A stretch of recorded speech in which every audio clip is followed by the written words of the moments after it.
Oh, a rock. This is a rock. A what? A rock. A what? A rock. Oh, a rock. This is a rock. A what? A rock. A what? A rock. Oh, a rock. This is a rock. A what? A rock. A what? A rock. Oh, a rock. This is a rock. A what? A rock. But let me tell you, listen, we were not meant to pay bills forever.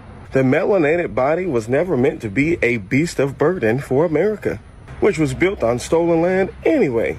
We are not the tools or products of capitalism. What we are is so much more than that. You are not just black. Your physical body is literally made of stardust. What you are in the non-physical is literally an infinitely expanding consciousness. What can you threaten black people with that we haven't already lived through before? We already couldn't go to your schools. We already couldn't live in your neighborhood. We already couldn't shop in your store. We already had to sit in the back of the bus. We already filled out your jail. We already had our zip codes redlined. We already had our votes suppressed. We already had our families separated. We already had our men profiled. We already had our women objectified. What you think you gonna do new that's gonna be able to intimidate us? Black people got soundtrack music. Yea, though we walk through the valley of the shadow of death, we will fear no evil.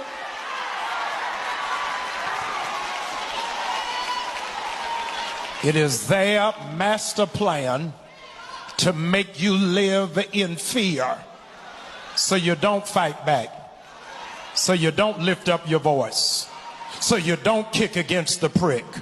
Fear is the only weapon that white supremacy has. I just want to tell you, you are too handsome not to be smiling. There you go. All right. Enjoy your day. How you doing? I know you're working hard, but you should be smiling. You hear me? Yeah. You a handsome young man, and you should know you're a king. Appreciate it. No problem. Hey, King, how you doing? Oh, hold on. Give me a second of your time. I just wanted to tell you that you are way too handsome to not be smiling. Okay? No problem. God bless you. Happy holidays. Imagine living your life only to have complete strangers question why you are smiling, why you are at peace, why you are joyful, why you are not reacting. Now, that's the conversation people are having after some white Americans publicly question why black Americans seem to be calm, seem to be joyful, seem to mind their own business while the country faces challenges. But the question is, why should black people be expected to carry everyone else's burden? I mean, why is the silence suddenly a problem when it comes from black community? History has shown that resilience doesn't always look like anger. It sometimes, looks like joy, some strength, somebody's at peace, and, refusing to let difficult times steal your peace. Now, today, we are breaking down this debate, the reactions and what, many people are saying about it. So, yeah, share your thoughts in the comments and, let's talk about it. For now, let's dive into this. Let's see what these people are saying. If this is your first time, please subscribe so we can have more of these discussions. I'll see you at the end for more commentaries. Everybody hates black Americans. It doesn't matter what we do, what we don't do. Someone will always have something negative to say about us. We could be minding our own black business and people will get offended by our existence. And I wouldn't change it for anything in the world. I love that you all hate us so much because it means there's something special about us. Y'all hate us, but spend so much time trying to imitate us, talk like us, walk like us, or rage bait us into conversations and debates. Like, why? Why do y'all care about what we think? We just minding our black business. And honestly, I love it. I wouldn't change it for the world. Am I saying every individual hates black Americans? Absolutely not. But even if everyone did hate us, I wouldn't give a fuck. Shout out to the black Americans. So I just came across a video of these black kids celebrating prom. And, in the video, they was having fun. They was singing songs, just getting hyped. And then when I went to the comments, it was nothing but them folks talking shit, right? They were saying it was loud, it was ghetto, it was this, it was that. This just points out how, for some reason, black joy makes them folks mad. Look at every black fatigue trend that has started, right? Carnival Cruise, it was a group of, seeing black people on boats having fun. graduation. It was black kids, black boys throwing their caps up, dancing, you know, being proud and just having fun. For some reason, this irks these people nerve, right? It remind me of that Boondocks meme. Nigga, did I catch you having fun? So at the end of the day, bruh, do whatever you want to do, man. Have your fun. Do what you're going to do. Either way, they're going to find something negative and nitpick with it, bruh. So yeah, their playbook was black people fighting in the streets all summer. They wanted a summer of violence. They wanted all those video clips of black people being violent. And the entire black community collectively in one voice heard their ancestors say, rest, stay home. Don't go out in the streets. They collectively heard it and they've all listened, and it was right. They have been dealing with a apartheid fascist state for generations, even worse than an apartheid state. Like in the slavery era, that was like they have been in an abusive narcissistic relationship with the government for generations, since the first person unwillingly stepped foot on this land. They have studied their abusers, because that's what you have to do. When you are a victim to an abuser, you have to study their every movement as a form of self-protection. And they have done that. They didn't have to learn it as they go when he took power in November. They already knew. What do you do when your abuser all of a sudden you hear him walking on the hallway and his footsteps are a little bit off? His breathing's a little bit off. You hide. You go and you hide in your closet. You go out the window and run. You get somewhere safe. They have gone somewhere safe. They're not, resting is not passive. That is not passive protest. That is active protest. And it is working more than anything else that has been being done. It is more effective than I can think of anything else that is being done right now. Resting to me means staying home, saving your money, not spending your money at corporate stores, not, buying local, shopping at local stores, going to local restaurants, supporting local businesses, building community, saving your dollars. We brought down Target, and that was 100% led by black people, by the black community, 100%. We made Disney come to their knees with just money in a weekend. Like, that is where it hits them where they hurt. We do not need people in the streets being violent. If you feel the call to be out there marching, go march. Do what you feel called to do, but that's not what I'm talking about. I'm talking about they wanted summer of 2020 visuals, and they didn't get it. Summer's over. They never got those visuals.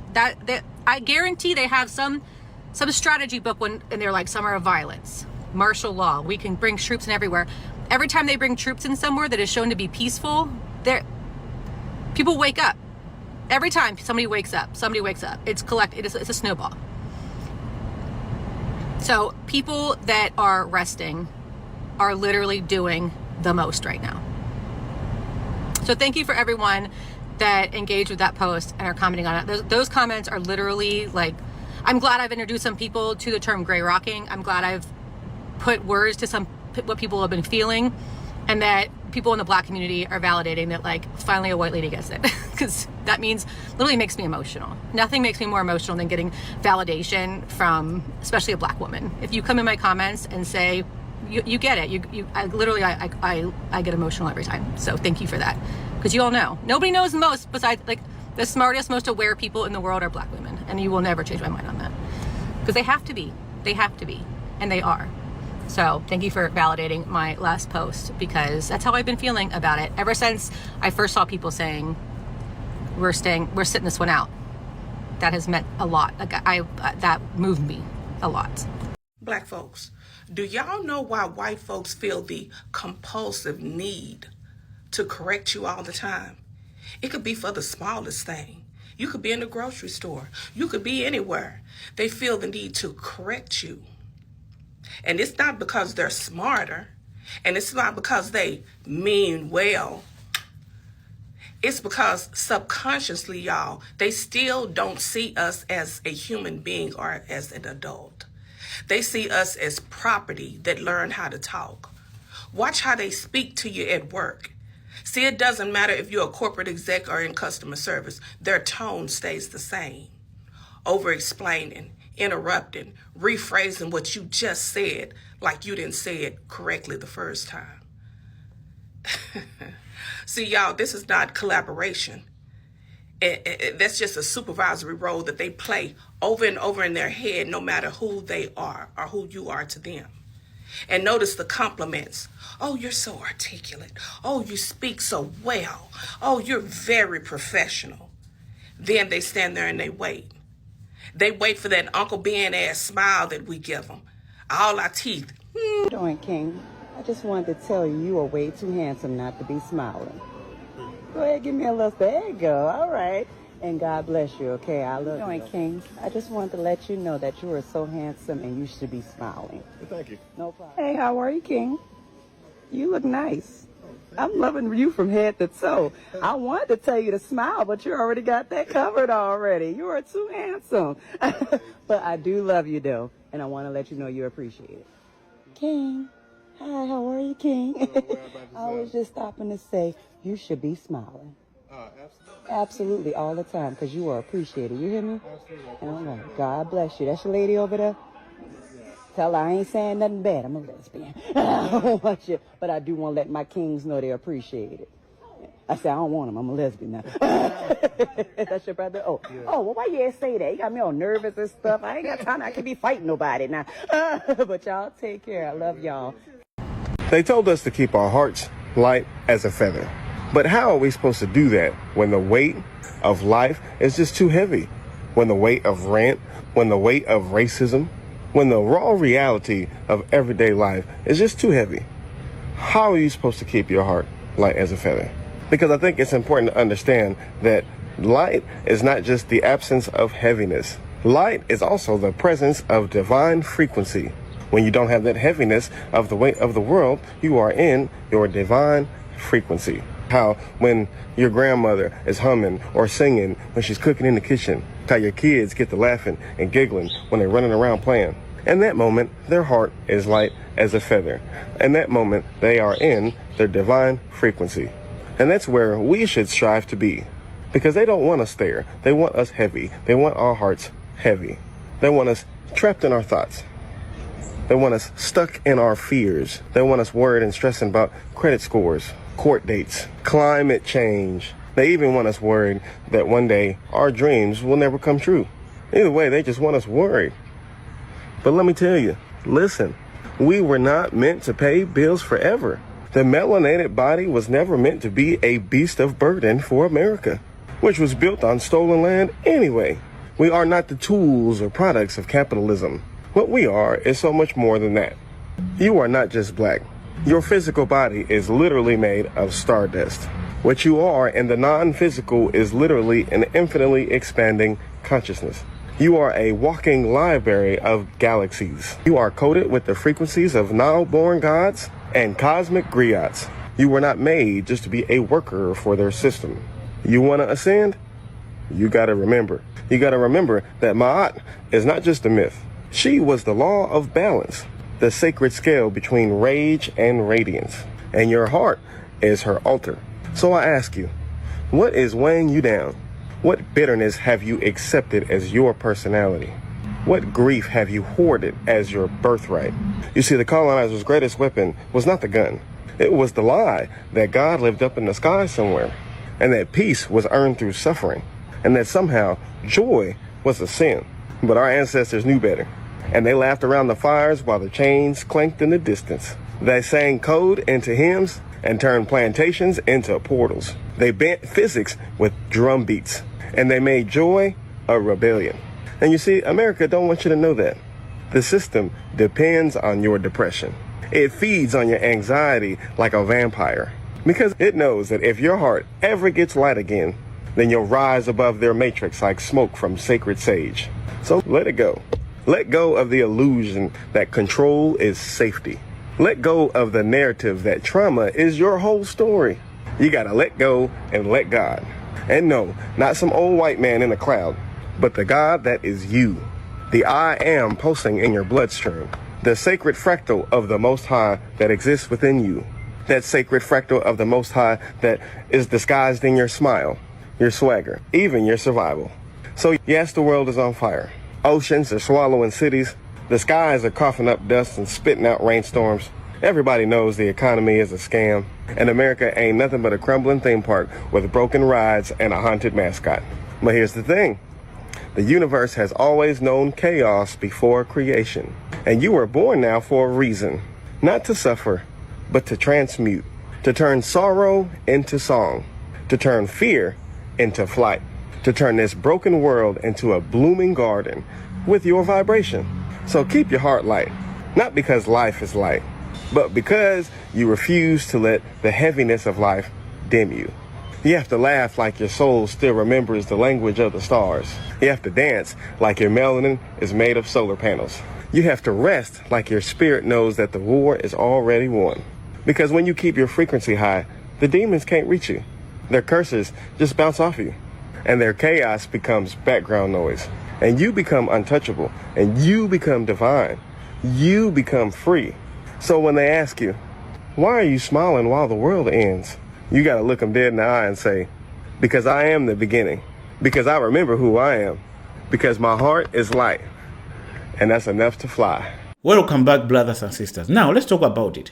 I think before we wrap up everything, I think the biggest lesson from today's discussion isn't about who is right or who is wrong. Like, who is right to be joyful or who is wrong to question who. I think the biggest lesson may actually be how people respond, how people react when, they see a certain community finding peace, finding joy, finding some sort of rest, even during difficult times.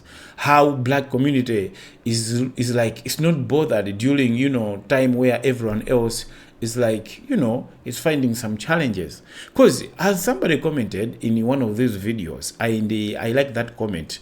Here it is. It's deeper than that. During the enslavement of our people, our ancestors still found a way to be joyful.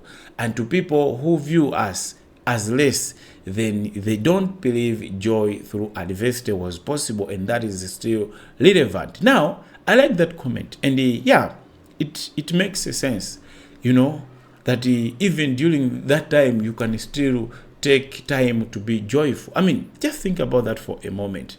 I mean, look at it. That comment doesn't simply talk about history. It reminds us that resilience has always been misunderstood. Now, after hearing all the different opinions in this video, different messages by these people, I think there's one thing that stands out. Like many black Americans are not saying they have, all the answers. No, but they are just raising some concerns that, those concerns deserve to be heard. What are the concerns? First, let's talk about it. Many people in this video, like many black people, are saying they should not have to justify every smile, every celebration, every peaceful moment, every experience, every joy. They don't have to justify it. They don't need to give somebody... It's like they're not, there is no one to hold them accountable. Like, why are you joyful? I mean, happiness is not something that should require some sort of permission. You don't need somebody to give you happiness. Every community has struggles. Every family has, has faced some challenges. But people still celebrate birthdays, graduations, weddings, new opportunities. For example, you have new job, all those things. New job, you just get married, new boyfriend, and everyday victory, it happens almost every other time. So why should joy suddenly become so suspicious when black people express it? We're talking of every community has it.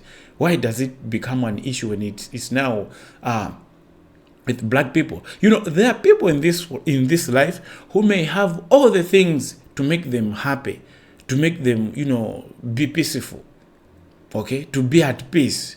But the moment other people are also having peace, they will just feel like, something is wrong. Yet their peace, it's not like they're taking from you. No, they're just celebrating their own business. And you are here celebrating your own business. You see, their business and your business, they are not related. But they will still feel bothered just because other people are also joyful. Why is the case? Now, the second concern many people are also raising is that, in the video, many people believe that there's too much pressure placed on black Americans to constantly react to every national controversy. They want black people to protest on everything. They want black people to speak on everything. But no individual or community can carry every emotion, like every burden like all the time. There's no way you want black people to fight for you every other time. No, black people have fought, for so many battles that even Asians, even Latinos, even everyone else has benefited. But look, they are still, being mistreated. Nobody is understanding them. What exactly is happening? So that's the thing. Because, sometimes choosing silence is simply using, choosing, some sort of peace. And sometimes it means protecting your mental health. And sometimes it means refusing to let every headline control your emotions. But that doesn't automatically mean someone doesn't care. I think it doesn't mean that. Now, the third concern, many people are looking at the power which is in resilience, okay? People are emphasizing on the power of resilience. You see, history shows that the black communities have faced enormous hardships. Yet, generations after generations, people still built families, created businesses, made music, like strengthened the, all those things, churches, you're talking of educated their children. People have done all that. They have supported one another. They have kept moving, forward. They have built, businesses. They have invented things. They have done, powerful things. I mean, just look at that. Look at that. Resilience has never meant pretending problems don't exist. It means, refusing to let problems define your future, refusing problems to define who exactly you are, who you want to become, define like the future, your future generations. That's what resilience means. The fourth concern black people are raising is that it's like another message which is being raised, like the importance of allowing black people to define themselves, giving them chance to define themselves, without somebody coming to define them. Now, too often other people decide what black Americans should think, what black Americans should eat, what black Americans should do, okay, should behave when and where, all those things, how they react, okay, how they should express themselves. But every community deserves the freedom, has the right to tell its own story, to define its own future, to choose its own destiny, instead of having that story constantly written by someone else. So yeah, I hope that one that one is also, it makes sense, the power of some sort of resilience. Now finally, let's look at what other people are also saying as the concern. Now in the video, many people are believing that respect should go both ways, okay? It shouldn't be one way thing. You give it to me, I give it to you. You don't give it to me, don't expect to receive it from me. Now, if people expect understanding, they expect understanding. If they mutual understanding, they expect other people to understand them, then they should also be willing to understand others. If white people want to be understood by black people, then what does it mean? It means white people should also be willing to understand black people. Don't expect to be understood, you don't want to understand others. It's like, don't expect to be understood by black people, yet you don't want to understand their pain, you don't want to understand their history, you don't want to understand, their struggles. It doesn't make sense, okay? If people want their choices to be respected, to be honored, to be considered, then they should also respect the choices of others. That's all. That's what it means. Disagreement doesn't always mean hatred, somebody is hating someone. Silence doesn't always mean indifference. Sometimes people are simply, trying to choose where to place their time, their energy, and their attention. It's like this black, transfer of black dollar back into community, what others are wrongly calling it, what should I say, black boycott of Asian businesses, okay? It's just a matter of black people choosing where to spend their money. They're not hating anyone. But people, at the end of the day, every viewer, every person probably may live with a different, opinion. I know. So don't forget to tell me what exactly is your opinion, okay? Let's have healthy conversations. Let's have, peaceful, respectful discussion down in the comment below. Otherwise, I love that you came to watch the video. I love that you are here to watch, the video that I mostly, share with you. But please, let me know. Do you agree with the concerns black people are raising? Or do you see the conversation like differently from another perspective? Share your thoughts respectively below, because yeah, your voice matters. Okay, your perspective, you know, helps me, you know, understand other things better, understand, you know, the more people raise concerns, the more people, you know, share their opinions, the more educated the community can be, the more I can also learn something out of you. If you are new to this channel, please subscribe. Let's grow this community. Turn on the notification bell so you should never miss any other, you know, good discussion we may have. Otherwise, thank you for watching the video, and until next time, take care, and I'll see you in the next video.